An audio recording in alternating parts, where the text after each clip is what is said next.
দমদম কেন্দ্রের বিজেপি প্রার্থী শিলভদ্র দত্তের সমর্থনে শুক্রবার বিকেলে রোড শো করলেন মহাগুরু মিঠুন চক্রবর্তী।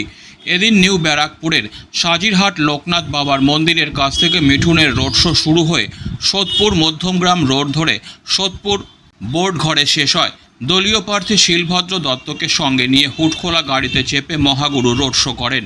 বিজেপি প্রার্থী শিলভদ্র দত্ত বলেন, মুখ্যমন্ত্রীর মাথা খারাপ হয়ে গেছে, চোরেরা ধরা পড়েছে, হাজার হাজার চাকরি যাচ্ছে, তাই মুখ্যমন্ত্রীর মাথার ঠিক নেই।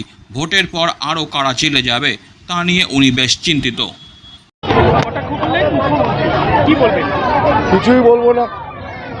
বাংলার মানুষ দেখেছে 26,000 চাকরিকে খেলো, কারা চাকরি চুরি করলো। মাননীয় মুখ্যমন্ত্রী আসল কথা, বেচারির মাথা খারাপ হয়েছে। তার আমলে চোরেরা ধরা পড়ছে, চাকরি যাচ্ছে।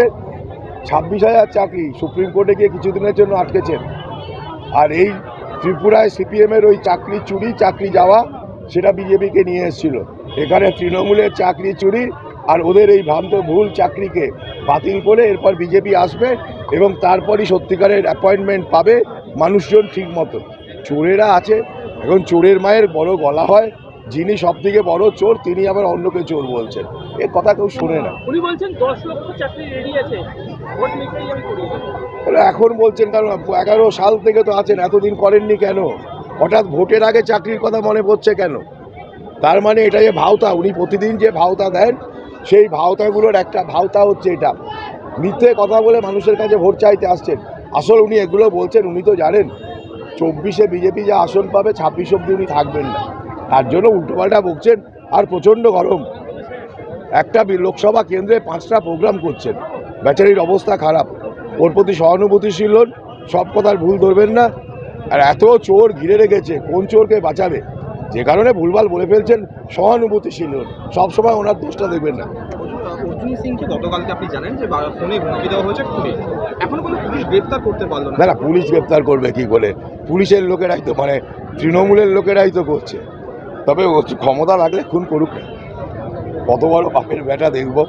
ফোনে বলছে কেন? আরে ফোনে বলে কি আগেকার দিনে ডাকাতি নাকি? ফোন করে ডাকাতি করতে আসতো? মারলে মারার চেষ্টা করে দেখুক না, তাদের বাড়িগুলো থাকবে তো। দমদম লোকসভায় আপনার হয়ে অর্জুন সিংকে প্রচারে দেখা গেছে, তারপরেই মুখ্যমন্ত্রী আক্রমণাত্মক হয়েছেন, বলছেন দাঙ্গা লাগানোর চেষ্টা করছিলেন ব্যারাকপুরে হেরে। উনি সবার প্রচার করছে, 5টা প্রচার করছে একটা লোকসভা কেন্দ্রে। তবে আমার ভালো লেগেছে খুব, কারণ যিনি নিজেকে বাঘ ফাঁক ভাবতেন, সিংহী ভাবতেন, সে যে ভয় পেয়েছে এটা কনফার্ম হয়ে গেছে।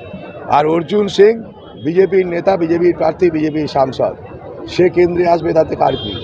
ওনার হয়ে যে কত ক্যান্টি সোশ্যাল ক্রিমিনাল গুন্ডামি করতে নামছেন, ওগুলোকে আটকান।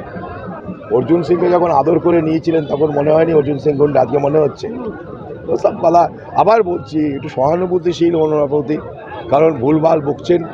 একে হেরে যাওয়ার ভয়, তারপর প্রচণ্ড গরম, তারপরে হচ্ছে ভোটের পরে কে কে জেলে যাবে, ভাইপো যাবে না ভাইপোর সঙ্গে পিসি যাবে, সেই নিয়ে ভাবনা চিন্তা আছে।